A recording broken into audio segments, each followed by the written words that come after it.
Okay, he's not really wanting to do this, but he's being a good sport. For all of you ladies at Ministers' Wives Retreat 2018, this is my love, Steve Stoppe. He may not say a word. I asked him because he spends a lot of time ministering to pastors and mentoring, encouraging, praying with and for pastors. Am I making this stuff up?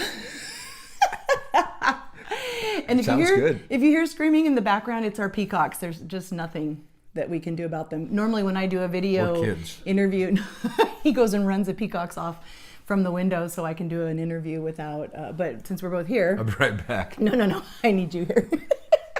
All right. Okay, baby, Thank you. go. Yeah, go. Talk to them, not me. Wait, I thought you were going to tell us a nasty story. Oh, no. Oh my gosh. Okay, funny story. Not nasty. Kind of nasty. Nasty. Okay, so funny story. Mm-hmm. We came to First Baptist Church Patterson. Just the long version? No. Okay. In 2000. And Y2K. Yeah, Y2K. It was kind of... We were crazy. We had planted a church in Austin, Texas. We loved Texas. God called us for 2.5 years to come back to California. I love Texas. I love it. It was Thursday night band practice. He plays the keyboard and he was leading worship. And I was in his office and I was crying just about that we had left Texas, we'd moved here, and I wanted God to just really make my heart happy that we were here. And we knew he was calling us to be here, and that's a whole nother story. Huh? Oh, yeah, we don't need to. But when I was in his office and I was praying for him and praying for the Lord to just do whatever he was going to do through us here. And then he walked in to his office in the middle of band practice to what, do you remember why you walked in? I was just feeling hot. No, you weren't. You came in to get some music. Oh, yeah. And then what did I do? Do you remember? You said... Put my arms around your neck. Yeah, that's what you did. You put your arms around my neck. And I said, I'm going to tell it because I'm going to edit what I said. I said, I'm so hot for you right now. And that's what I said. That's what I said. Mm-hmm. And then what did you say? I said, give me a moment. Let me turn my mic off. He had a headset on because you remember he was rehearsing for band practice. Yeah. And I said... Came in for some music. Yeah. And it was still live. Yeah. And I just went like this. And he went. And I was like. So he walked back out to band practice. And got a kind of a standing ovation, actually. It was quite nice. If you could sit each of these ladies down, and what would you want to say to them? Be serious now. Try. I'd say be kind. Oh, yeah. Okay. Yeah, that's good. Okay, are we done? No. Oh. Spill your heart, baby. Spill your heart. Well, this is tough because there's so much. What would your husband like for you to know? Maybe to be helpful without being helpful. Hello. He's talking to me now. It's okay. Go for it. No, I just, just everybody in general. We all have ways of doing things and the way we like to do them. And sometimes, we like, our spouses like to help us a little bit in things that maybe they think we've forgotten. Folks that might need a call or people that might need a little bit of encouragement or whatnot, stuff like that.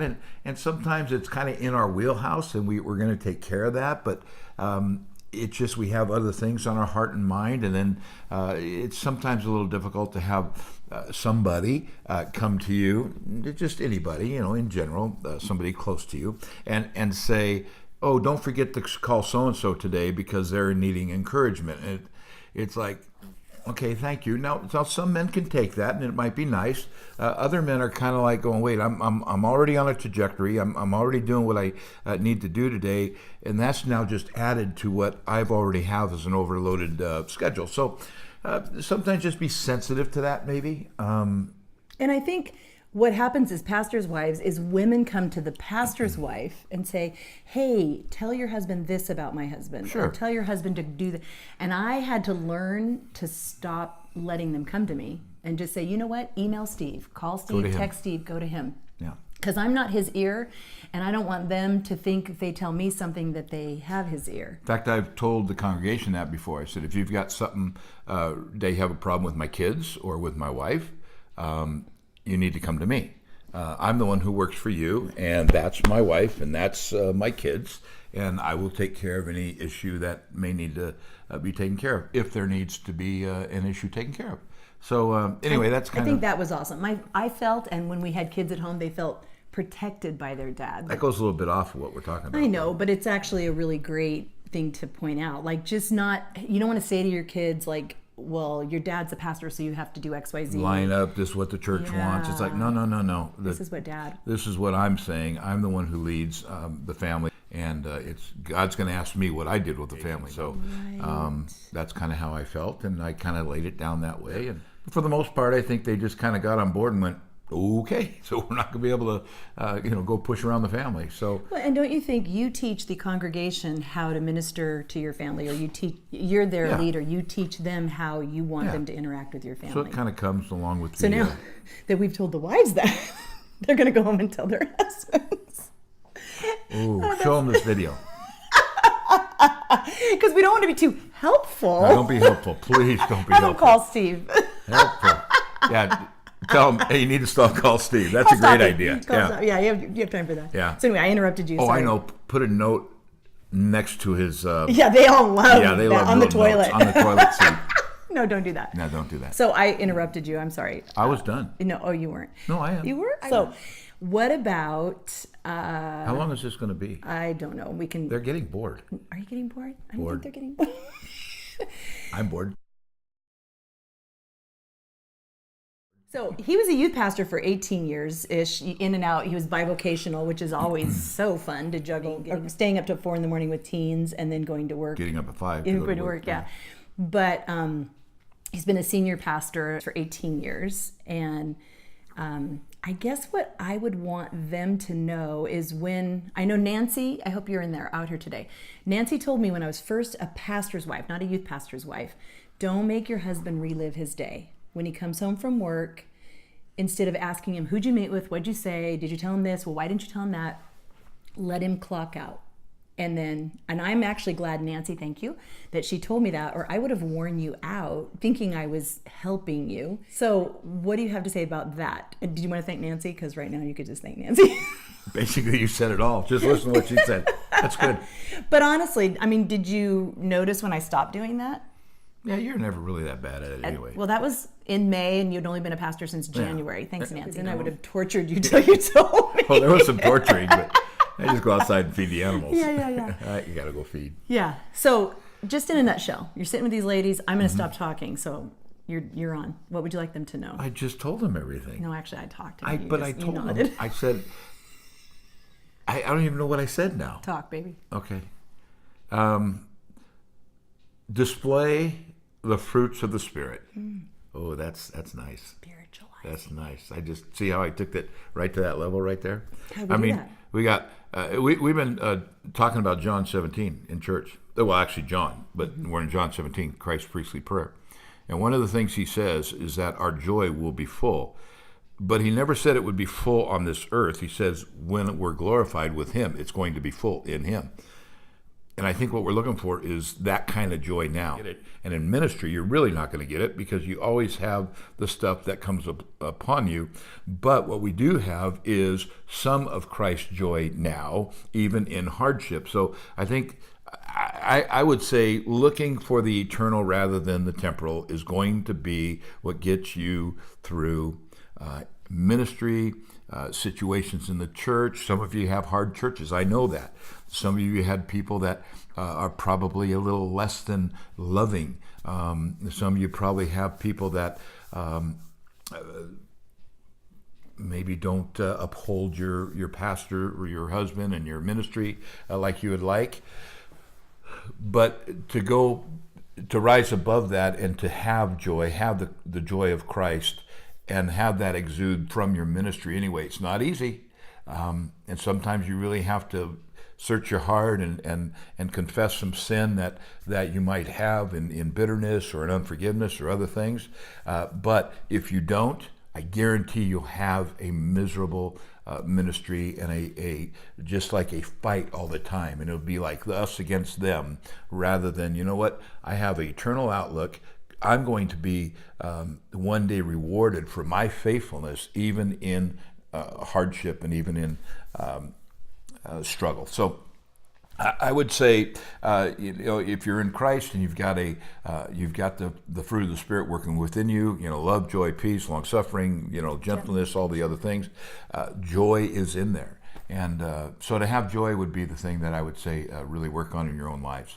And the joy comes, if you go back to John 13, the joy comes as you believe His word and as you trust Christ that He is number one, glorified, that He's sitting at the right hand of the Father, and that He's making intercession for us right now. And so that's all part of that, and I think it's important.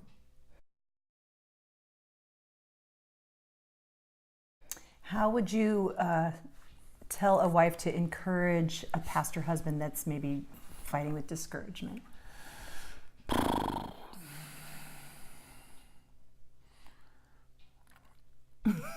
Take him to bed? Well, if I'm hot for you right now, that works. It does help. And it does help sometimes. Yeah. I mean, sometimes it's just that important. simple. I mean, whatever. But I would say, you know what? You're not going to fix if there's an issue going on in your husband's life. Most of the time, discouragement comes when I'm making it about me. Discouragement comes when I think there's pride, arrogance, and self-will, and it doesn't go the way I want it to, so now I'm getting burned out. And maybe not setting up a boundary, because the church will just take, every time you sit down to dinner, someone calls. You don't have to answer the phone, right? Oh, You yeah. can burn yourself out. Okay, did you know you pay for your phone?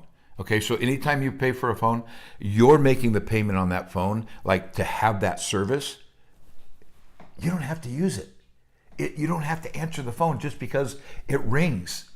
I learned that, and man, that's freeing, because I pay the bill, so I don't have to use it if I don't want to. Some wives are saying, but my church pays our cell phone bill. Yeah, whatever. It's still your cell phone, Yours. okay? So. And what does that say to your kids when you don't answer the phone? Well, that family time's more important than anything else. I mean, your family has to come, absolutely God comes first, we get that, but your family's got to be right in there. And so, if the husband is having struggles with disappointment and all these other things, you can be an encouragement, but you can pray that God and the Spirit would convict him if he's kind of looking at himself too much, if he's too looking at his circumstances and letting his circumstances dictate his joy. And so, and we do that, right? We see what our circumstances are, and we base our joy based on that, rather than our joy being on Christ and Him fulfilling what He's done as our great high priest. What about jealousy over that church seems to be healthy and they seem to be getting all the breaks, and ours, we just seem to be an uphill battle? Yeah. I mean, sometimes God invites, I know we had this experience at one of our churches, that God invites you to be in ministry at a church that is difficult, that God says, hey, I'm inviting you to join me in this work. And if the church doesn't want to, it's going to be hard. Yeah. But they're not rejecting you, they're rejecting the invitation that God has. I mean, how many times do you see a church where you have like the old guard? Yeah. And it's like, This is how we've always done it. This is how we've always done it. So you want it to be that way, that's fine. But you got to look at, so what is the real issue? The real issue is some of those folks maybe not even be saved. Some of those folks may be walking in the flesh. Well, absolutely walking in the flesh if they don't embrace what God says, and that is to love the Lord your God with all your heart, soul, mind, and strength. Make that your priority of life. If you don't have a heart for others, for evangelism, loving the brothers, I mean, you got a real problem in the church, and it's not the way the church is set up and organized, it's the lives in the church. And so that gives you a little insight on how you can minister to folks who may be wanting to have the preeminence. The issue is not, we want this kind of music or that kind of music, or we want you to do this or you to do this. It's really what is at the heart of the people who have these demands and that power struggle. So rather than just asserting your authority and saying, well, this is what it's going to be, maybe you go back and you deal with what's on the heart of the people. What are you really dealing with? Do you really understand? Do you really want your life to reflect what you're reflecting as you go before God, in that day and give account for your life? Do you really want to say, oh yeah, I was a problem in the church? let's get those things straightened out. And when there's a frustration, and maybe you and I are dealing with someone or a sect of people in the church that are kind of the rub, a lot of times pastors come home, they vent to their wife, and there's nothing wrong with having a conversation about that. I know there's things you don't tell me because you know I can't handle it. But talk about when pastor and his wife are frustrated and they're venting about it and the kids are in the back seat of the car or listening, right? When we demean the church of God and the people in it, whether they're scum-sucking maggots or not, and when we do it in front of our kids, can we not say that? You can say whatever you want. Okay, thank you. you. You're the pastor here. Thank you. When we do that, what you're telling your kids is these people are unlovable, they're not doing what we want, and basically, why would your kids want to stay in church as they grow up? Drives them away. Drive them away. That doesn't mean that you can't talk about struggles and hardships. Number one, you need to do it in a very careful place. And even when you do it, you got to do it without sin. You got to do it in how do we weed out the sin in folks' lives by identifying it and then saying how do we work in this area rather than just dealing with the little hurt that just came to you in that moment. So, well, and the root of bitterness that defiles many when and let's be honest, pastors' wives struggle with feeling bitter because my husband's not alcoholic, a workaholic. He works all the time. But what happens with pastors, oftentimes they find such gratification or they enjoy working all the time, so they spend way more time at work.